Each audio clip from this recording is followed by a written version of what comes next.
આ મોક્ષની સાધનામાં પ્રગટ ભગવાનને અત્યંત અનિવાર્ય સમજાવ્યા છે.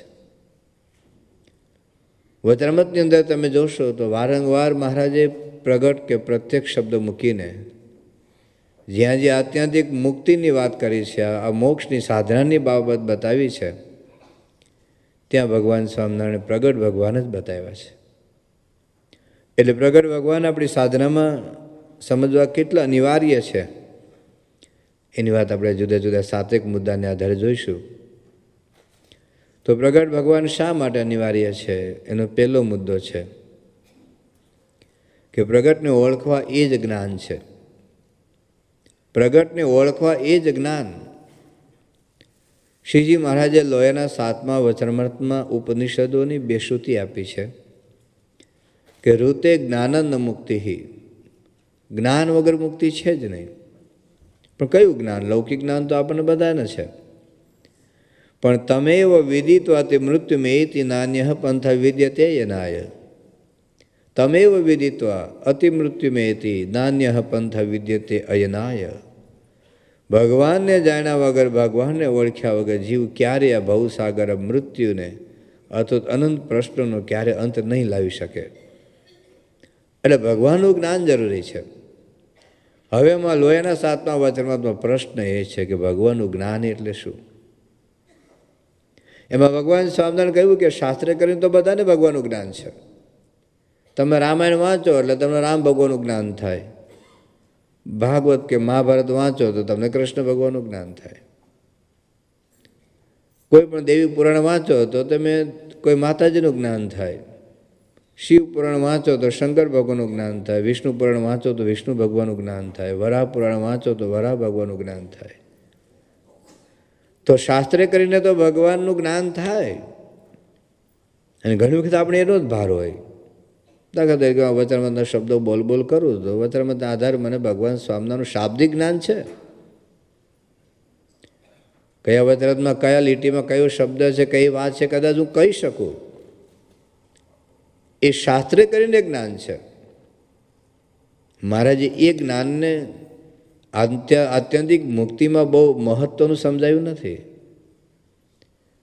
ઠીક છે, એનો કંઈક લાભ છે, પણ મહારાજે લોયાના 7મા વચનામૃતમાં એવી વાત કરી કે શાસ્ત્રે કરીને ભગવાનને જાણે તો કેવળ જાણ્યા જ કહેવાય, એનું જન્માંતરે કલ્યાણ થાય. જન્માંતરે કલ્યાણ થયો. આ વાત સમજાણી હોય તો ઘણી વખત એવું લાગે કે બાપાને કદાચ કોઈ શાસ્ત્રનું જ્ઞાન ન હોય. સ્વામી બાબા ગીતાનો શ્લોક ક્યારે ભાગ્ય બોલતા હશે, આપણે બોલતા સાચો બોલતા હોય કેટલું એમને ખબર. ક્યારે રામાની ચોપાઈ સ્વામી એમ કોઈ એમ પહાડી રાગમાં જુદા જુદા ઢાળમાં ગાયું હોય એવું મેં સાંભળ્યું નથી. કોઈ ભાગવત ઉપનિષદોના કોઈ મંત્રો સ્વામી બોલતા હોય એમ ફડફડાટ, એવું આપણે સાંભળ્યું નથી. તો આપણને એવું લાગે કે સ્વામીને કોઈ જ્ઞાન નથી શાસ્ત્રનું. શાસ્ત્રે કરીને તો એવા લોકો જાણનારા હોય છે ને. ભગવાન ગાળો દેતા હોય, બોલો, રીતસર ગાળો દે. અમે 5 સંતો બેંગ્લોરમાં ભણતા હતા. ત્યાં એક પ્રોફેસર અમને ભણાવતા હતા. અમારો ક્લાસ જ જુદો લેતા હતા. હમણાં આવશે પૂજ્ય ભક્તિસાગર સ્વામી, પૂજ્ય પ્રભુચરણ સ્વામી, પૂજ્ય રસિક વિહારી સ્વામી, પૂજ્ય ભદ્રેશ સ્વામી અને હું. અમે 5 સંતો વેદાંત ફિલોસોફીનો અભ્યાસ કરવા માટે બેંગ્લોર ગયેલા. હવે મેં એક પ્રોફેસર હતા, એટલા વિદ્વાન પ્રોફેસર કે આપણી બુદ્ધિ કામ ન કરે. જેટલા શાસ્ત્રોનો છે ને એટલું બધું એને જ્ઞાન એનું. સાંખ્ય સૂત્ર, યોગ સૂત્ર, ન્યાય સૂત્ર, વૈશેષિક સૂત્ર, પૂર્વ મીમાંસા સૂત્ર, ઉત્તર મીમાંસા સૂત્ર, બધું જ મોઢે બોલે. અને લગભગ ગીતા તો આખી મોઢે, ઉપનિષદના હજારો મંત્રો મોઢે, ભાગવતના સેંકડો શ્લોકો મોઢે. અમે 2 વર્ષ એમની પાસે ભણ્યા. પણ કોઈ શ્લોક બોલતો, ઘણી વખત આપણે બોલતી વખતે ભૂલ થાય ને એ શ્લોક રિપીટ કરીએ. કોઈ દિવસ એને ક્યારે રિપીટ કરવો પડ્યો નથી. અને એટલું જ નહીં, એ ભણાવે પણ એટલું અદ્ભુત. મેં વાત કરી તો અથા તો બ્રહ્મ જિજ્ઞાસા, અતઃ બ્રહ્મ જિજ્ઞાસા. એ મંત્ર એ વેદાંત સૂત્ર છે, બ્રહ્મ સૂત્ર એનું પહેલું સૂત્ર છે, અથા તો બ્રહ્મ જિજ્ઞાસા. એનો અર્થ એવો થાય, અથ એટલે હવે, અતઃ એટલે તેથી, બ્રહ્મની જિજ્ઞાસા કરવી. તેથી હવે બ્રહ્મની જિજ્ઞાસા કરવી, આટલો ગુજરાતી અર્થ થાય. એટલો સમજાવતા 80 કલાક લાગેલા. કેટલા? 80 કલાક સુધી સમજાવેલું. કેવા વિદ્વાન હશે! એટલું જ નહીં, એ તો સંસ્કૃતિ પરિપાઠીથી ભણેલા, એટલે અંગ્રેજીને કક્કો નહોતો આવડતો, પણ મોટી ઉંમરે લાગ્યું કે અંગ્રેજી વગર નહીં ચાલે. તો 1.5 વર્ષની અંદર પોતાની મેળે જ પોતાનાથી એટલું અંગ્રેજી પાવરફુલ માણસ બને, જેને એક ABCD નહોતા આવડતા, ABCD પણ પછી શીખ્યા. કારણ સંસ્કૃતની પાઠશાળામાં જૂના જમાનામાં ભણેલા હોય એટલે અંગ્રેજી નહીં ભણેલા, પણ 1.5 વર્ષની અંદર અંગ્રેજી એટલું બધું એને પાવરફુલ કર્યું કે બેંગ્લોર તો ઘણી વખત દુનિયાભરના વૈજ્ઞાનિકો આવે તો વૈજ્ઞાનિકોની કોન્ફરન્સની અંદર વિજ્ઞાન અને અધ્યાત્મ ઉપર અંગ્રેજીમાં પ્રવચન કરે. ડૉક્ટરો હોય તો જે મેડિકલ સાયકોલોજી અને સ્પિરિચ્યુઆલિટી એના ઉપર કમ્પેરેટિવ સ્ટડીનો એ અંગ્રેજીમાં પ્રવચન કરે. તમે નાઇલ નદીમાં બોલો તો એનો બધો ઇતિહાસ કહી દે. તમે કોંગ્રેસ શબ્દ બોલો તો કોંગ્રેસનો ટોટલ ઇતિહાસ કહી દે. તમે ખાલી એજ બોલો ને તો એજનું બધું જ કહી દે. ડૉક્ટરને ખબર ન હોય ને એટલે એમને ખબર હોય, પણ ભગવાન ગાળો દે શું કે ભગવાન તો નાલાયક છે, ભગવાન તો દુષ્ટ છે, ભગવાન તો હરામી, આવું કે બોલો. કેટલું શાસ્ત્રનું જ્ઞાન, એટલું આમ આમ કરે કે બસ ભગવાન આમ. આપણે મોહન સાહેબ વાત કરે છે, એક ભાઈ 6 પુસ્તકો લખેલા ભગવાન ઉપર જ, અને બહુ મહાવિદ્વાન હતા, અને મુંબઈમાં આવેલા. એટલે યોગી બાપાના આવા વિદ્વાનો હોય ને ત્યારે કે પ્રવચન કરો એમ, તો એ પ્રવચન કરવા ઊભા થયા. કહાં હૈ ભગવાન, કિસને દેખા હૈ, એવું રડતા રડતા બોલે ને એને કરતાં આપણો બાળક હોય ને આમ કેપથી બોલે કે આપણને ભગવાન મળી ગયા. આવું બધું એમ. બીજા એક પ્રોફેસર અમને ત્યાં સોમિયા કોલેજમાં અમે સંસ્કૃતમાં ભણવા જતા હતા, ત્યાં એક પ્રોફેસર હતા, એટલું અદ્ભુત ભણાવે. એના બધા આપણે સંતો બધા ભણવા આવેલા, આનંદ પ્રિય સ્વામી બધા છે ને, અમે બધા સાથે ભણતા હતા મુંબઈમાં. પણ એ જ્યારે એમનું શંકરાચાર્યનું અદ્વૈત દર્શન ભણે ત્યારે એવું લાગે કે શંકરાચાર્યનો સ્ટોન્ચ એનો શિષ્ય હશે. એટલો અમે ગમે તેના પ્રશ્ન પૂછીએ ને એમ શંકરાચાર્યના પક્ષમાં રહીને જ એમને ઉત્તર આપે. પછી વલ્લભાચાર્યનું જ્યારે ભણાવતા તો આપણે એવું લાગે કે શુદ્ધાદ્વૈતનો સ્ટોન્ચ હરિભક્ત હશે. પણ એક દિવસે એવા કેફમાં આવી ગયું, I don't believe in anything, I don't believe God, I don't believe in Upanishad, I don't believe in Bhagavat, I don't believe in shastra. કશામાં માનતો નથી. તો બધું પાછા ભણાવતી વખતે પાછા ભાગવત મહાભારતના રેફરન્સ તો આપે જ પાછો કે ધીસ ઇઝ માય પ્રોફેશન, મારો ધંધો છે બસ. એટલા માટે કંઈક ષડંગાદિ વેદો મુકે શાસ્ત્ર વિદ્યા કવિત્વાદિ ગદ્યમ સુપદ્યમ કરોતિ ગુરુરંગ્રી પદ્મે મનશ્ચેન લગ્ન તદા કિમ દદા કિમ દદા કિમ દદા કિમ ષડંગાદિ વેદો મુખી શાસ્ત્ર વિદ્યા. હવે એટલા માટે કહું છું, ઘણી વખત આવું બધું મોઢે બોલતા ને આપણે બહુ ભાર હોય કે ઓહો શું આને જ્ઞાન છે.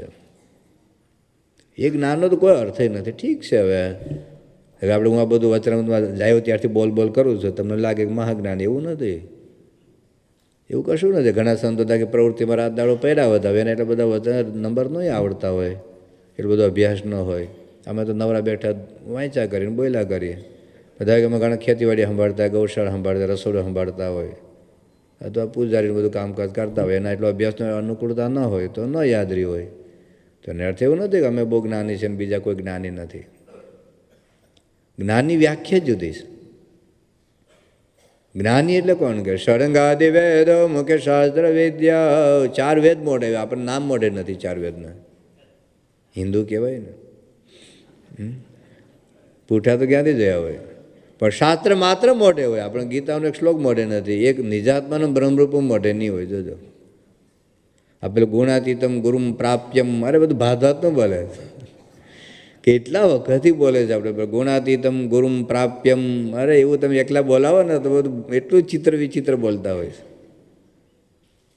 એટલું મોઢે, ખાલી અષ્ટક મોઢે નથી બોલો. કેટલા વર્ષોથી આપણે શાસ્ત્રીમાં વખતના સત્સંગી હશે ને તો અનંત કોટી જો બોલાવીએ ને અહીંયા કેટલાને આવડે પ્રશ્ન છે. પણ બધું જ મોઢે હોય એટલું નહીં, પોતે ગ્રંથો લખતો હોય તો પણ જ્યાં સુધી ગોરોરંગરી પદ્મે મનસ્ય ન લગ્નમ તથા કિમ દદા કિમ એનો કોઈ અર્થ નથી. તો ભગવાન સ્વામિનારાયણ લોહીના 7મા વચનામૃતમાં આપણી આંખ ઉઘાડી નાખી છે. જ્ઞાન કોને કહેવાય? આમ શાસ્ત્રના ભરપૂર પ્રમાણોથી અદ્ભુત કથા વાર્તા કરતા એ નહીં. ઠીક છે, તો વિદ્વતા હોય, યાદશક્તિ હોય તો બધું આવડે, પણ પ્રગટ ભગવાન ઓળખે જ્ઞાન. બસ વ્યાખ્યા જ આપી ચાલો એનું 7મું વાંચો. ઇન્દ્રિયો અંતઃકરણ જીવ તદાશ્રિત જે જ્ઞાન પ્રગટ ભગવાન ઓળખવા એ જ જ્ઞાન છે. એ જ જ્ઞાન એ જ જ્ઞાન એ જ તત્વવેતા જેને પ્રગટ પ્રભુને પેખિયા તેહ વિના રખે જ્ઞાની ગણો જેને હરિ નયણે નથી દેખિયા. શું કહ્યું? એ જ જ્ઞાની એ જ તત્વવેતા જેણે પ્રગટ પ્રભુને પેખિયા તેહ વિના રખે જ્ઞાની ગણો જેણે હરિ નયણે નથી દેખિયા. એ જ જ્ઞાની જેણે ભગવાનને ઓળખ્યા. રાવણ વિદ્વાન હતો, 4 વેદનો ભણેલો હતો. એટલું નહીં, 4 વેદો પર ભાષ્ય લખેલું. વેદો પર સૌ પ્રથમ ભાષ્ય લખનાર રાવણ હતા, પણ ભગવાન રામને ના ઓળખ્યા. શબરીબાઈ ઓળખી ગયેલો. શબરીબાઈને કયું જ્ઞાન હતું ભાઈ? કયા ઉપનિષદનું જ્ઞાન હતું? કયા વેદોનું જ્ઞાન હતું? પણ રામ ભગવાને ઓળખી ગયા, એ જ્ઞાની. કૃષ્ણ ભગવાનના વખતમાં ઘણા બધા ઋષિઓ હતા, વિદ્વાનો હતા. ગોપીઓને કયું જ્ઞાન હતું? કયા શાસ્ત્રો ભણેલા? કયા શાસ્ત્રો પણ પીએચડી કર્યું છે? પણ કૃષ્ણ ભગવાને ઓળખી ગયા. અભણ ભરવાડણ, ગોપીઓ એટલે ભરવાડણ જ. પણ કૃષ્ણને ઓળખી ગઈ એ જ્ઞાની. અરે એ જ ફિલોસોફર. તત્વવેતા એટલે ફિલોસોફર, તત્વચિંતક. એ જ જ્ઞાની એ જ તત્વવેતા જેણે પ્રગટ પ્રભુને પેખિયા. પેખિયા એટલે ઓળખ્યા, જેણે ભગવાનને ઓળખ્યા. તે વિના રખે જ્ઞાની ગણો જેણે હરિ નયણે નથી દેખિયા. જેણે આ પોતાના આંખથી ભગવાનને જોયા નથી. જોયા તો હોય પણ ઓળખ્યા ન હોય પાછા. રાવણે રામને તો જોયા હતા, કંસ અને શિશુપાલે કૃષ્ણને તો જોયા હતા, પણ ઓળખ્યા નહીં ને. ભાગવતમાં લખ્યું છે કે દુનિયા તો અભાગની પણ યાદવ તો નિરંતર આવો ભાગ્યા. કૃષ્ણને ના ઓળખ્યા. તો પ્રગટ ભગવાનને ઓળખે જ જ્ઞાની. મહારાજના વખતમાં ઘણા વિદ્વાનો નહીં હોય, પણ આ પર્વતભાઈ, ગોરધનભાઈ, લાડુભાઈ, જીવભાઈ એ ઓળખી ગયા. લો નાથ ભગત એને 1 થી 10 ગણતા ન આવડે, 1, 7, 2, 9 એવું બોલે. અને પેલો વડોદરાનો દિવાન, 3 રાજ્યનું એ દિવાન પણ સંભાળે, પણ મારે કે મૂર્ખ છે. તો ભગવાન પ્રગટ ભગવાને ઓળખાય જ જ્ઞાન. લોહીના 7મું વચન વાંચજો. આ જ બાબત બતાવી છે. પ્રથમનું 63મું વચનામૃત છે, 55નું 7મું વચનામૃત છે. શ્રીજી મહારાજ 55ના 7મા વચનામૃતમાં જ્ઞાનીની વ્યાખ્યા આપે છે. આપણે જ્ઞાની એટલે શું? એ આમ ભાગવતના સંદર્ભો બોલે ને વચનામૃતમાં આમ બોલે, આમ આમ જન, આમ આમ જન, આમ આમ જન, આમ આમ જન. ભાગવતમાં, ગીતામાં, રામાયણ, ઉપનિષદમાં આવી બધી ગહન ગહન વાતો કરે ને એને જ આપણે જ્ઞાની કહીએ છીએ. પણ મહારાજે શું કહ્યું છે 55 7મામાં? કે અક્ષરધામમાં જે ભગવાન છે એ જ આ પ્રગટ ભગવાન છે, એમાં રોમનો ફેર નથી. સમજે એ જ્ઞાની. કશું જ ન આવડે તમને.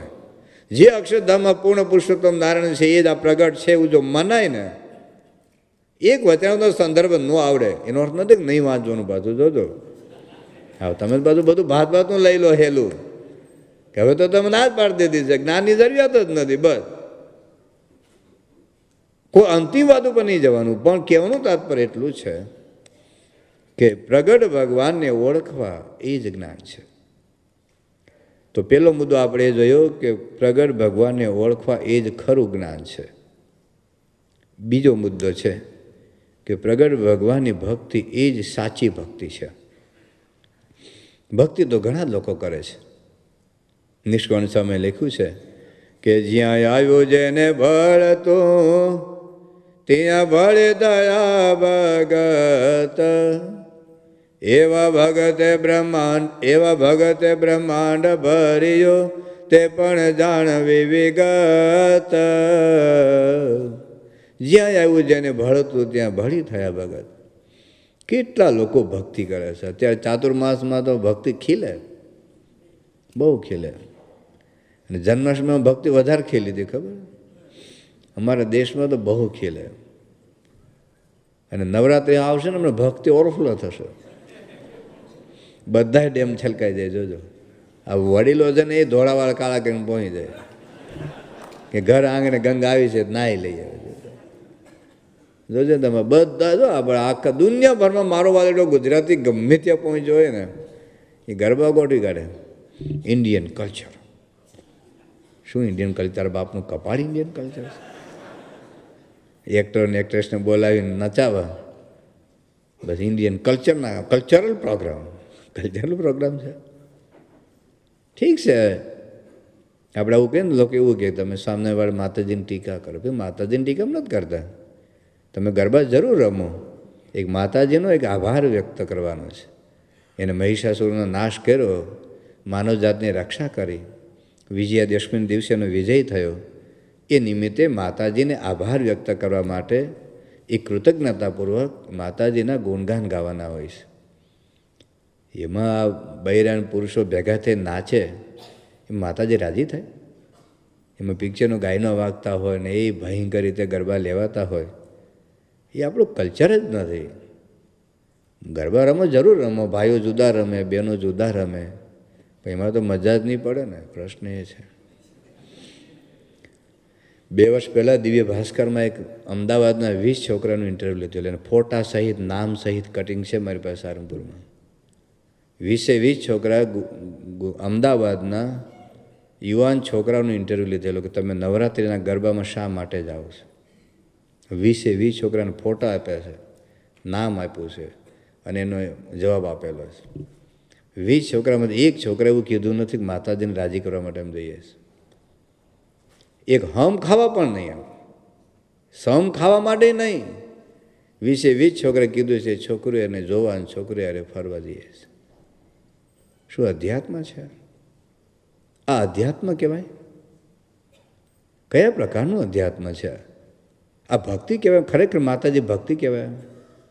હું તો ત્યાં સુધી કહું છું કે જો આ લોકો અત્યારના યુગમાં માતાજીનો ફોટો રાખે છે કે નથી રાખતા મને ખબર નથી, પણ કદાચ જો માતાજીનો ફોટો રાખે અને માતાજી પ્રગટ થાય પોતાના ભક્તોને દર્શન દેવા, અને જે રીતે ભક્તો ગરબા રમે છે જોઈને ઘણી વખત માતાજીને આપઘાત કરવાનું મન થાય. બોલો રિયલી આ ભક્તિ જ નથી, આ બગાડ છે, આપણી સંસ્કૃતિનો બગાડ છે. તો ભક્તિ સરસ સૌ કહે પણ ભક્તિમાં ભેદ, ભક્તિ પ્રભુ પ્રગટની એમ વધે છે ચારે વેદ. ભક્તિ સરસ બહુ કહે છે, બહુ કહે છે કે ભક્તિ આ દેહ કરીને કરવાની છે. કારણ કે ભવસાગરમાં ભક્તિ હરિની ઉગરવાનો યારો જે, આ ભવસાગરને તરવાનો ઉપાય ભક્તિ છે. તો ભક્તિ કરવી જોઈએ તો બધા બોલે છે, પણ ભક્તિની રીત નથી આવડતી ને. 35 લાખ મંદિરો છે, 35,70,000 મંદિરો છે. મેં 2 દિવસ પહેલાં મંદિરની આવશ્યકતા સમજાવેલી. અનિવાર્ય છે મંદિર, પણ મૂર્તિ પૂજાથી ખાલી મેળ નથી પડતો. આજ ભગવાન સામે મૂર્તિ સામે તમે સિગારેટ પીઓ તો રોકશે? રોકવાના નથી. પ્રગટ મળે તો રોકે, ટોકે આપણને તો પાછા વાળે. કરોડો માણસો મંદિરમાં જાય છે ને, તિરુપતિ બાલાજીમાં, દ્વારકામાં, હરિદ્વારમાં, ઋષિકેશમાં, કેદારનાથ, બદ્રીનાથ, રામેશ્વર, કેટલા માણસો જાય છે. પણ છતાં કેટલો દારૂ ભારતમાં કેટલો પીવાય છે, કેટલા ઈંડા આમલેટ ખવાય, કેટલા સિગારેટ પીવાય છે, કેટલા વ્યભિચારો થાય છે. કોણ રોકશે તમને? કોણ ટોકશે? કોણ પાછા વાળશે? એટલે પ્રગટ ભગવાનની ભક્તિ એ સાચી ભક્તિ છે. શ્રીજી મહારાજે પ્રથમના 27મા વચરામૃતમાં વાત કરી કે ભગવાનને ભજવાની તો સર્વેની ઈચ્છા છે, પણ સમજણમાં ફેર છે. લગભગ કેટલા બધા, મેં કહ્યું નાસ્તિકો તો બહુ થોડાક છે. ભગવાન ભજવા જોઈએ, ભગવાનની પ્રાર્થના કરવી જોઈએ તો બધા લોકો માને છે, પણ સમજણમાં ફેર છે. અને પ્રથમનું 27મું વચરામૃત વાંચજો, મહારાજેમાં પ્રગટ ભગવાન ઉપર લાવીને ઉભા રહ્યા છે કે જેને આવી પ્રગટ ભગવાનની એક સમજણ હોય કે જગતમાં પૂર્વે, અત્યારે, ભવિષ્યમાં જે કાંઈ આશ્ચર્ય થશે એ મને મળ્યા એવા જે પ્રગટ ભગવાન થકી જ થાય છે. આવી પ્રગટ ભગવાનને સમજીને ભક્તિ કરવી એ સાચી ભક્તિ છે. મહારાજે વરતાલના 19મા વચનામૃતમાં ભક્તની ડિગ્રી ક્યારે લાગુ પડે સમજાવ્યું છે. આપણે મને માળા કરીએ, માળા ઘુમાવીને દંડવત કરીને પ્રદક્ષિણા કરીને એ યાત્રા કર્યા કરો ને યજ્ઞ કરો ને એટલે ભક્ત થઈ જવું જેવું નથી. અરે ભક્તનો બિલો ત્યારે જ તમને મળે કે જ્યારે ભગવાન કે ભગવાનના સંતને ઓળખો ત્યારે. શ્રીજી મહારાજે વરતાલના 19માં લખ્યું છે કે ભગવાન અને સંત આ પૃથ્વી પર જરૂર વિચરતા હોય, એની જ્યારે જીવને ઓળખાણ થાય ત્યારે ભગવાનનો ભક્ત બને છે. ખાલી માળા કરવાથી, ખાલી પૂજા કરવાથી, ખાલી મંદિરમાં જવાથી, દંડવત યાત્રા કરવાથી, ગબડ યાત્રા કરવાથી ઠીક છે, લોકો કંઈ કે આપણને ભગત, પણ ભક્તપણું સાચું ત્યારે શરૂ થાય છે કે જ્યારે ભગવાનને ઓળખીએ. તો પ્રગટ ભગવાનની ભક્તિ એ સાચી ભક્તિ છે. ત્રીજો મુદ્દો આપણે લઈએ તો પ્રગટ ભગવાનના ચરિત્રોથી પુષ્ટિ થાય, વાસનાની નિવૃત્તિ થાય, શાંતિ થાય ને મુક્તિ થાય. પ્રગટ ભગવાનના ચરિત્રોથી પુષ્ટિ થાય. પુષ્ટિ એટલે પોષણ. પોષણ જેમ આપણે શરીરને આપણે જન્મ્યા ત્યારે આવડા હતા, જન્મ્યા ત્યારે આવડા હતા અને નાનું શરીર હતું, આવડું 1.5 કિલો હોય. અત્યારે કોઈ 70 કિલો કે 80 કિલો, કોઈ 100 કિલો પહોંચી ગયા સફળતાપૂર્વક. ઘણા સફળ રહ્યા છે. તો એ પોષણ કેવી રીતે થયું? સોનાના ઘોડિયામાં હિંચકાવાથી પોષણ થાય. સોનાની દોરીથી હિંચકાવો, હાલડા ગાવ, બચી ભરો, રમાડો, એમ બાળકને પોષણ ન મળે. એને ધાવણથી પોષણ મળે, દૂધથી પોષણ મળે. મોટો થાય એટલે ખાતા શીખે તો પોષણ મળે. પોષણ છે. અરે છોડને પણ પાણીની જરૂર પડે ને, શું કહી જાય છોડ? પોષણ. એમ અધ્યાત્મ માર્ગમાં સાચા અર્થમાં પોષણ ક્યારે થાય? તો પ્રગટ ભગવાનના પોતાના ઈષ્ટદેવના જે ચરિત્રો જન્મથી માનીને દેહ મૂક્યા પ્રયત્ન, એનાથી પોષણ ત્યાં મહારાજે લખ્યું છે મધ્યના 58મા વચનામૃતમાં કે રામ ભગવાનના ઉપાસકોને રામાયણથી પોષણ થાય, હેરી પોટરથી નહીં. કૃષ્ણ ભગવાનના ઉપાસકને એ ભાગવતથી પોષણ થાય. ભાગવત વાંચે તો ખબર પડે, રામાયણ વાંચે તો ખબર પડે કે કેવું રામનું દિવ્ય ભવ્ય જીવન હતું, કેવા કૌટુંબિક સંબંધો હતા, જીવનના કેવા સંઘર્ષોમાં રામ ભગવાન, સીતાજી, લક્ષ્મણજી, ભરત એ સ્થિર રહ્યા છે. એ વાંચે તો ખબર પડે ને, તો ખબર પડે કે રામની બાજુમાં બેસવું હોય તો સીતા જેવા થવું પડે. એમ બીડીને ઠૂઠા પીતા પીતા રામની બાજુમાં ના બેહાય. રામ જેવા પવિત્ર થવું પડે, સીતાજી જેવા પવિત્ર થવું પડે.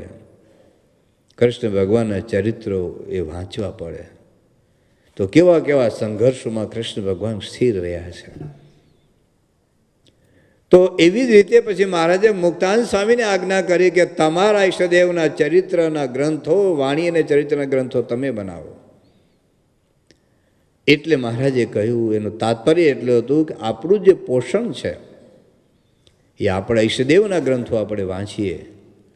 ભગવાન સ્વામિનારાયણના પછી આપણી પરંપરા, આપણે તો બધી પ્રગટની જ પરંપરા છે. ગુણાતીતાનંદ સ્વામી, ભગતજી મહારાજ, શાસ્ત્રીજી મહારાજ, યોગી બાપા, પ્રમુખ સાહેબ મહારાજના પુસ્તકો વાંચીએ ને તો આપણને સાચી ભક્તિ એટલે શું, સાચી સાધના એટલે શું આપણને ખબર પડે.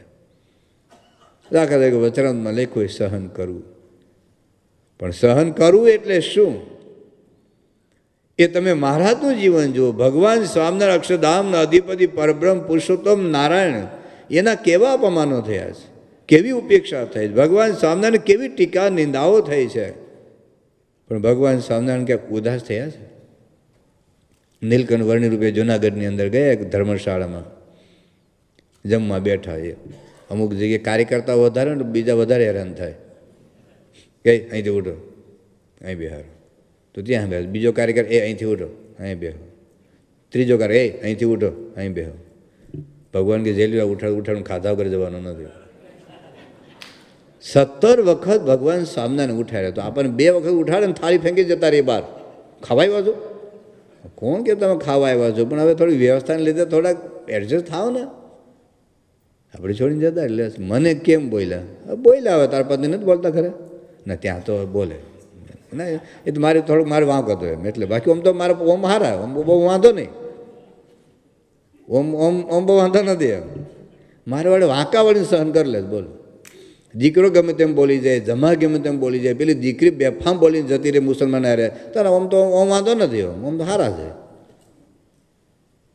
ત્યાં કોઈનો અવગુણ નથી આવતો, કોઈ નોય અવગુણ નહીં. અહીં ક્યારેક સંત કદાચ કોઈ બોલી ગયા હોય, કોઈ હરિભક્ત બોલી ગયા, કોઈ કાર્યકર્તા બોલી જાય તો જિંદગીભર મંદિરમાં ન આવવાનો નિયમ લઈને જાય. લે પણ વાંચો યોગી બાબાનું જીવન ચરિત્ર, વાંચો ભગતજીમાનું જીવન ચરિત્ર. આપણે કથામાં નથી બેસતા, ક્યારે વાંચતા નથી, ક્યારે વિચારતા નથી. એટલે કંઈક ખોટું લાગે એટલે અમુક કેવું કાચના વાસણ જેવા હાચવવા જ પડે, ડગલે ને પગલે હાચવવા પડે કે કદાચ ખોટું ન લાગી જાય. બાપાને એની ચિંતા રે, બાપા રાત્રે હુવા જાય ને ચિંતા કરે કે પેલા હરિભક્તનો ઉતારો થયો હશે કે નહીં થયો. સવારે જાગીને સીધા સંતોને બોલાવે કે આ એટલે હરિભક્તોને તમે બોલાવી લેજો ને. આપણી ચિંતા બાપાને કરવી પડે. એટલું આપણે ના કહી શકીએ સ્વામી તમે ગમે ત્યાં ફેંકશો, તમે તમને છોડીને જવાનું નથી, જાઓ, એટલું ના કહી શકીએ. અરે આપણા ગુરુની આપણી વ્યવસ્થા માટે ભલે એને આપણે બધી આત્મીયતા છે, પણ આપણને ખોટું લાગી જાય છે એટલે ને ક્યારેક આપણું કંઈક નામ ન બોલાઈ ગયું, ક્યારેક ને ઘણી વખત આપણને આમ કંઈક કથા ન આપી, કંઈક પ્રવચન ન કરવા દીધું, કંઈક ભજન ન ગાવા દીધું. તમારો દીકરો બિચારો ભજન તૈયાર કરીને આવ્યો ને અહીં કંઈક કાર્યક્રમ ટાઈટ થઈ ગયો હોય અને જે મમ્મી પપ્પા ઉકળે ને, મારા દીકરાને મેં તૈયાર કરાવ્યો હતો ને વ્હાઈટ ડ્રેસ પહેરાવ્યો હતો ને તિલક ચાલો હાજર કરી દીધો તો ફરી વખત હવાર નહોતો કરતો તોય સ્ટેજ ઉપર લાવવાનું હવે કોઈક ન આવવા દે. બસ મારા દીકરાને કેમ ન આવવા દીધો? ના આવવા દીધો. તારો દીકરો એકલો થોડો છે, બીજા 500 છે, 500 સ્ટેજ ઉપર આવીને કેવી રીતે મેળ પડશે? પણ આપણને એમ થાય બસ મારો દીકરો કેમ ન ઉપર આવવા દે? અને એમાંથી દીકરાને કંઈક કોઈ કહી જાય, સ્કૂલમાં કદાચ કોઈ દીકરાને કહી જાય, મંદિરમાં તો બંધ થઈ જાય.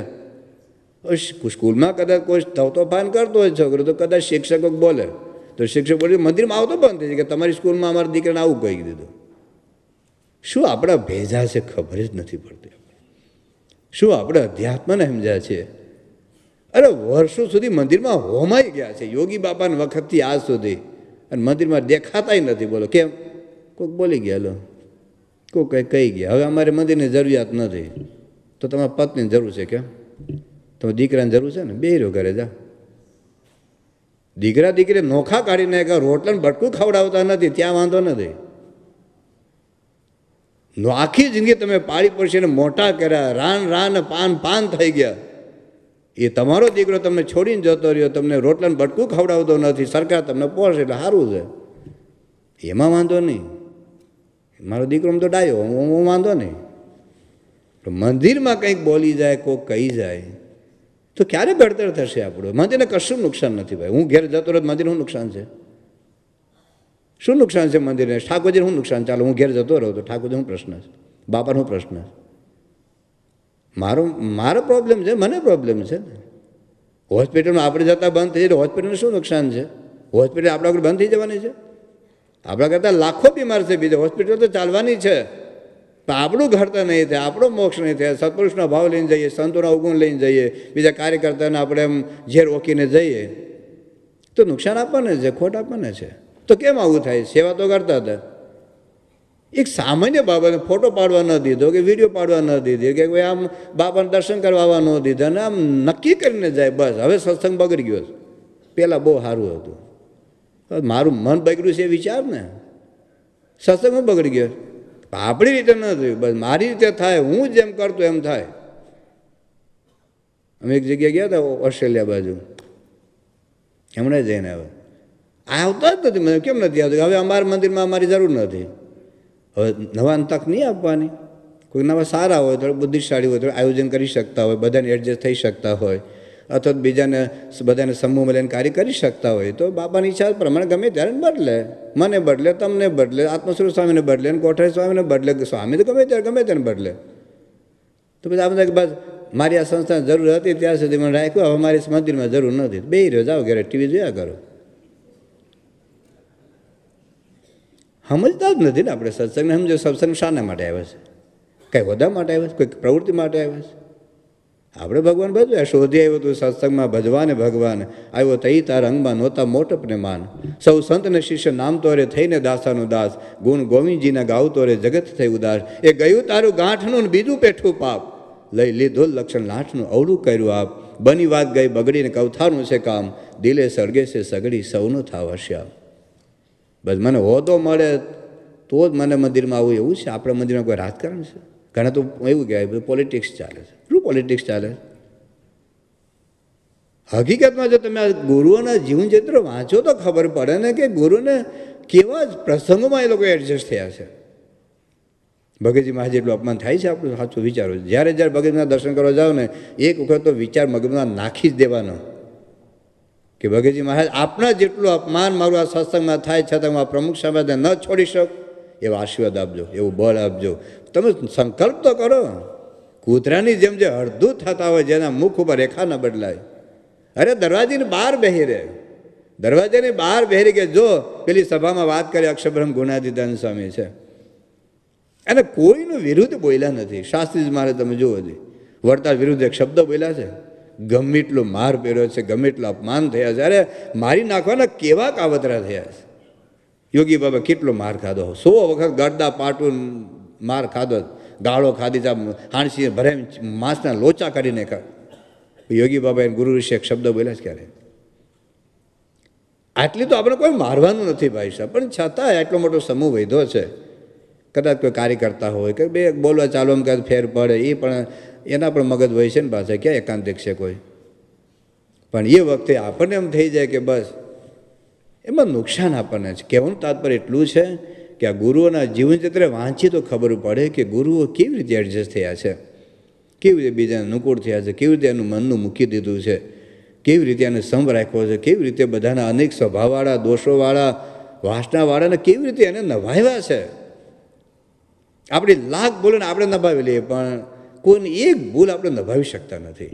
મોટા પુરુષ આપણે જેવા નથી ભાઈઓ, તાત્કાલિક પગલાં લઈ લે. એને તો 100 વખત ભૂલો માફ કરે, આપણે આપણી ભૂલ લાખ વખત માફ કરી દઈએ. બોલો જોજો, આપણે 10 વખત સંડા જવું પડે ને, આ તો કંઈક આમ છે ને આમ કંઈક ખવાઈ ગયું હશે, બીજો 5 વાર જાય ને ખાખા કરે તો જવું જ પડે ને. બીજા તમે 10 વખત ગયા એનું ના, તો કંઈક આમ કંઈક એવું આમ આવી ગયું હશે એટલે. અને પેલો 5 વખત જાય ને કે ખાખા જ કરે છે. ધ્યાન રાખવું છે ને કેવું કહું છે. જોજો આપણે આપણી ભૂલ 1000 ભૂલ આપણી માફ કરી દઈએ. બોલો, બીજાની એક ભૂલ આપણે માફ કરી શકતા નથી, એક ભૂલ. આવું છે આપણું. એટલે આ ગુરુના જીવન વાંચીએ, કેવા તપ કર્યા છે, કેટલી ઉંમર સુધી એને તપ કર્યા છે, કેવી ભક્તિ કરી છે, કેવી એને પોતાના ગુરુની આજ્ઞા પાળી છે. આ વાંચીએ તો ખબર પડે કે આપણે આપણા ગુરુને કેવી રીતે આજ્ઞા પાળવાની છે, કેવી રીતે આપણા કુટુંબમાં પણ કેવી રીતે સંભ રાખવો ને. કુટુંબમાં તમારી પત્ની સાથે, દીકરા દીકરી સાથે, એ માટે તમારે જીવનચરિત્ર વાંચવા જોઈએ.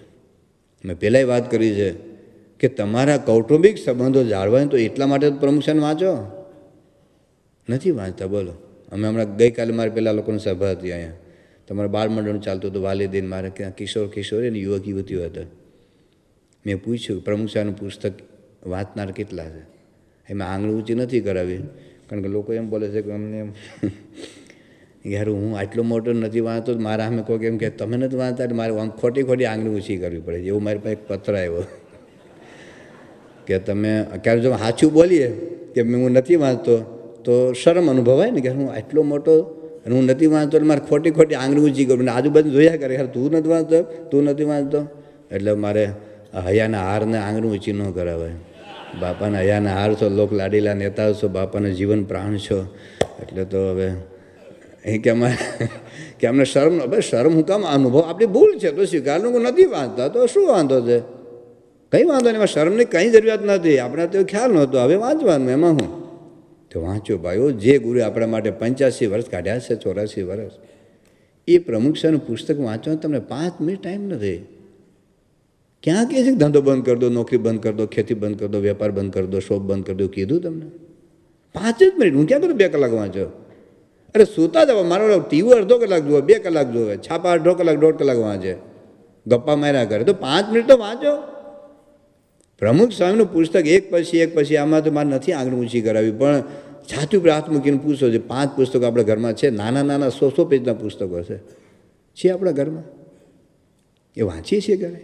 તમે ગુરુ ભક્તિ વાંચો, પરાભક્તિ વાંચો, યવન સુરદ વાંચો, બાળસે નહીં વાંચો તો તમારા બાળકો સાથે કેવી રીતે વર્તવું ને એ પ્રમુખ સાહેબ, તમારી દીકરીઓ સાથે, તમારા દીકરાઓ, કેમ તમારા દીકરો નથી માનતા? તમારું લોહી છે, તમારું સર્જન છે, તમારું ધાવણ છે, તમારા ખોરામાં બેસાડીને તમે ઊભા કર્યા છે, છતાં કેમ તમારું નથી માનતા? અને પ્રમુખ સાહેબ આપણે બધા કેમ માનીએ છીએ? એનું વર્તન એવું છે ને. તો એ વાંચો તો ખબર પડશે કે મારા દીકરા છે, દીકરી સાથે આપણે આપણા દીકરાને સત્સંગ કરાવી શકતા નથી, દીકરીને પાછી વાળી શકતા નથી, અને પ્રમુખ સાહેબ હજારોને કેવી રીતે પાછા વાળે છે? એ જીવન આપણું બદલાય ને તો તમારું માને, બાકી ના માને તમારું. તો એ સામે વાંચવું પડશે ને. જેવા મેં નિરખે વાંચો, એ 7 ભાગ વાંચજો. તો બધાને મારે હાથ જોડીને નમ્ર ભાવે વિનંતી છે કે કદાચ હું તો કહું છું વતન સામે વાતો વાંચો, કદાચ તમારાથી ન વાંચવાની શ્રદ્ધા હોય, પણ આપણે ખોટા પ્રગટના બણગાસ ફૂંકીએ છીએ. બોલો, પ્રગટના ખોટા બણગાસ. એક પ્રમુખ સાહેબ મહારાજનું પુસ્તક તમને, અરે પુસ્તકે જ વાંચો, સ્વામિનારાયણ બ્લિસની અંદર 4-5 પ્રસંગો દર વખતે આવે છે, વાંચીએ છીએ આપણે. સ્વામિનારાયણ પ્રકાશમાં દર વખતે 4-5 પ્રસંગો બાપાના આવે છે, વાંચીએ છીએ આપણે. એટલું નથી વાંચતા ને, તો શું પ્રગટની વાતો આપણે કરીએ છીએ? આટલા લાખો હરિભક્તો છે, આપણે જેવા મેં નિરીખ્યાના 5000 પુસ્તિકા હતી ને, આપણે અડધી કિંમતે વેચવી પડે. અડધી કિંમતે 7 રૂપિયાનું પુસ્તક ન ખરીદી શકે એટલા હરિભક્તો આપણા ગરીબ છે, માનો તમે? એક 7 રૂપિયાનું પુસ્તક હરિભક્તો ન ખરીદી શકે એટલા ગરીબ હરિભક્તો છે. 5000 કોપી ન વેચાણી, અને દેશના કાર્યકર્તાઓ દ્વારા અડધી કિંમતે પુસ્તકો બહાર કાઢવા પડ્યા. 150 પડેલો કેટલા વર્ષોથી. લંડન પુસ્તકો પડ્યા રહ્યા છે તમારા ઘરમાં, આમાં ઘણા ઘેર હશે. ચાલો વાંચે છે કેટલા? અમારા ઘરમાં આઈસ્ક્રીમ પહેર્યો છે, ખાને ખાવાનું નથી, બસ ફ્રીજમાં પડ્યો રાખવાનો. શું અર્થ છે? કહેવાનું તાત્પર્ય એટલું છે કંઈક વાંચીએ આપણે. તો વાંચીએ તો આપણને ખબર પડશે કે એકચ્યુઅલી આ ગુરુ ભક્તિ શું છે. યોગી બાપાના 6 ભાગ વાંચો. અમને તો બાપા બોલ્યા છે 25 વખત વાંચો, 40 વખત વાંચો, 100 વખત વાંચો. એ વાંચીશું ને તો એટલું આપણને સત્સંગમાં, ને આપણે વાંચીશું ને તો જ આપણે બાળકોને આપણે કહી શકવાના છીએ. એ લોકો 2 પ્રશ્ન પૂછે ને આપણે જા ના ખબર, બધું બરાબર છે, એ લોકોને સંતોષ ન થતો. એટલે આપણું નથી, આપણી ખબર નથી પડતી, એટલે બીજા આખા પાછા થાય છે. કારણ ત્યાંના લોકોને જવાબ આપી દે છે ને તમે જવાબ નથી આપતા તમારા દીકરાને. તે જાણવું પડશે ને આપણે. તો આ પ્રગટના ચરિત્રો વાંચો તો એનાથી પુષ્ટિ થાય, પોષણ થાય, બળ મળે, ભક્તિની પ્રેરણા મળે, સેવા કરવાનું બળ મળે. આ તમારે જેમ બધા જીવન છે, તમે દાદા ખાતા, પર્વતભાઈ, ગોરધનભાઈ, લાડુબા, જીવુબા, ગુણાતીતાન વખતના ભક્તો, શાસ્ત્રી વખતના ભક્તો, યોગી બાપાના વખતના ભક્તોએ કેવી રીતે આજ્ઞા પાડી છે, બધા પ્રસંગો સાંભળો, વાંચો તો આપણને બળ મળે. મેં હમણાં જ એક પ્રસંગ વાંચ્યો પ્રમુખ સાહેબ મહારાજના એક હરિભક્તોનો, તેમાં સાંભળજો. એ રૂપાપરા ગામના છે, આણંદ જિલ્લાનું કોઈ ગામ છે નાનું, ભીખાભાઈ ગોહિલ એનું નામ. ટ્રક ડ્રાઈવર છે, એટલે સામાન્ય બિચારી સ્થિતિમાં. અને જે ટ્રક તો એનો પોતાનો છે જ નહીં, ટ્રક તો બીજાનો, ખાલી ડ્રાઈવર તરીકે નોકરી કરે છે. હવે એ ટ્રકના જે શેર છે ને, ટ્રક તો નેશનલ એની પરમિટ છે, નેશનલ પરમિટવાળા ભાઈ છે. એટલે ઘણી વખત એને દિલ્હી કે આ બાજુ બેંગ્લોરમાં ઠેઠ સુધી એને ટ્રકને બધા લઈને સામાન લઈને જવાનું થાય, તો 10-10, 12-12 દિવસે ઘેર પાછા આવે. તમે ભારતના ટ્રક ડ્રાઈવરનું જીવન જોજો, એ શું ખાય છે, શું પીએ છે, અને હોટેલમાં કેવા ખોટા ધંધા કરે છે તમે જોજો બધે. કારણ બધી રોડ ઉપર મોટેલ હોય, ગમે ત્યારે ટ્રક ઊભી રાખીને લોકોને આરામ કરવાનો હોય. પણ હા, આપણા જે ભીખાભાઈ છે, તમને આશ્ચર્ય થશે કે 10-10, 12-12 દિવસ સુધી બહાર જાય તો બહારનું ખાતા નથી માણસ. એ પ્રાઇમસ ભેગો લઈ જાય, રસોઈના સાધનો ભેગા લઈ જાય, અને રાંધવાનું સીધું સામાન ભેગું લઈ જાય. ટ્રક ગમે ત્યાં ઊભી રાખીને ત્યાં ટ્રક બાજુમાં પ્રાઇમસ ચાલુ કરીને ખીચડી બધું બનાવીને થેપલા બનાવીને ખાય છે. કેટલા વર્ષોથી ભારતમાં ટ્રક ડ્રાઈવરનું જીવન જોજો ને પછી આ ભીખાભાઈનું જીવન જોજો. તમને આશ્ચર્ય વધુ એ થશે કે જ્યારે 8-9 વાગે રાત્રે વાગે ને તો ગમે ત્યાં ટ્રક ઊભી રાખીને 15-20 મિનિટ એ ઘર સભા કરી લે, એ અને એનો જે ક્લીનર 2 જણા. 10-10, 12-12 દિવસ સુધી બહાર જાય છે, બહારનું હોટેલનું ખાતો નથી, હાવ ગરીબ છે. હવે અહીંયા આવે તો એને કોઈ એમ કદાચ ઘૂસવાય ન દે, બોલો એવા કપડાં પહેરાવે. એને તો વીઆઈપી ટ્રીટમેન્ટ તો મળે જ નહીં, જિંદગીમાં અમે ન આપીએ. એને બાપા પાસે કોઈ દિવસ હાર પહેરવા આવે જ નહીં, જિંદગીમાં ન આવે ને. પણ બાપાનો હયાનો હાર તો એ કહેવાય, આપણે નહીં. ભલે એ બાપાની ત્યાં પ્રેમ ગલીમાં તો ઘૂસવા જ ન દે. બોલો આપણી પ્રેમ ગલી છે ને, પેલી પ્રેમ ગલી એટલે ખબર છે ને, પેલી લિફ્ટ છે ને બાપાને ત્યાંથી અહીં સુધી આવે ને વચ્ચેની પ્રેમ ગલી છે. એ ભાત એક્શનો કરે બધે, એને તો ઘૂસવા જ ન દે. પણ બાપાની અંદરની જે પ્રેમ ગલીના છે ને એમાં એનું કાયમી સ્થાન છે. આવા હરિભક્તો જોઈએ. કહેવાનું શું, આ બધું જો વાંચીએ ને તો કોઈક વખત એકાદ દિવસ આપણે ક્યાંક બહાર જવાનું થાય કે બહાર જવું તો હમણાં તો ખાવું જ પડે ને, ખાવું જ પડે ને, ખાવું. પણ આવા બધા જીવન ચિત્ર વાંચીએ તો આપણે ભક્તિનું, સેવાનું બળ મળે, પ્રેરણા મળે, નિયમ ધર્મની દ્રઢતા થાય. મોટા પુરુષનો કેવો આગ્રહ છે ખબર પડે. જોગીનાથનું પેલું પ્રસંગ વાંચો, યોગી બાબાનું જીવન ચિત્ર વાંચો તો ખબર પડે કે યુવકો બધાએ જતા ભાદરા, એમાં નિર્જળા ઉપવાસ હતો, ઉનાળાનો નિર્જળા ઉપવાસ. અને હળમાંથી સ્ટેશને ઉતરે. હવે ત્યાં તો કે બાજુ ભાદરત હતું ને, ત્યાંથી હાલીને વગેરે જવાનું થાય. એટલે ઉપવાસ બહુ લાગેલો. એટલે આ લોકો શું કર્યું કે તપેલી જે હોટેલ હોય ને ત્યાં સ્ટેશન ઉપર, તો પોતાના હાથે તપેલી ઉટકી, ગળની ઉટકું, ગળને પછી ઓલી નળ હોય નળને ઉટકો, નળને પાસે પોતે ગળનું ભેગું રાખતા તે બાંધ્યું, દૂધને ગાળ્યું, પછી પોતે પોતાની હાથે ચા બનાવી, પોતાની મેળે, બધું ઉટકીને સાફ સફાઈ કરીને બધું જ આપણા નિયમ પ્રમાણે. અને પછી પારણા કર્યા ચા પીને. એટલે પછી ભાદરા ગયા ને યોગી બાપાને છે ને પ્રશ્ન એવો જ હોય ને કે જે આપણે ત્યાં જ પ્રશ્ન ફેંકે. ગયું શું કર્યું કે બાપા આવું થયું અને પારણા તો ઉપવાસ બહુ લાગેલો એટલે પછી ચા પીધી. ગુરુ આપણે પીવાય જ નહીં, કાલે બીજો ઉપવાસ. લો બીજો ઉપવાસ આપ્યો. અને બીજી બાજુ પાછી એવો જ પ્રસંગ, જો મુંબઈની અંદર એક હરિભક્ત ચા પીતા હશે તો એક હરિભક્ત યોગી બાપાને ફરિયાદ કરી કે બાપા આ ચા પીએ. યોગી બાપા કે હોલ ઇન્ડિયા પીએ છે. મૂકી દે માથા કૂટતું તારું જોવાનું. બીજી બાજુ યોગી બાપા આવે જો એટલા ઉદાર પણ એટલા યોગી બાપા કે હોલ ઇન્ડિયા પીએ છે, તું માથા કૂટ છોડ જો. પછી એને ખાનગીમાં કહી દીધું. પણ કહેવાનું તો આ બધું વાંચીએ ને તો મોટા પુરુષની શું રુચિ છે, શું અભિપ્રાય છે આપણને ખબર પડે. તો 6 ભાગ વંચાય તો હારી બાબત છે, પણ નાનું સંક્ષિપ્ત યોગી બાપાનું જીવન છે. હું તો ત્યાં સુધી કહું છું, આ અમારા સ્વામી છે ને સત્સંગ શિક્ષણ પરીક્ષા માટે વર્ષોથી દાખલો કરે છે. અમારા દેશમાં તો કેટલું લખવાનું, તમારે તો લખવું ન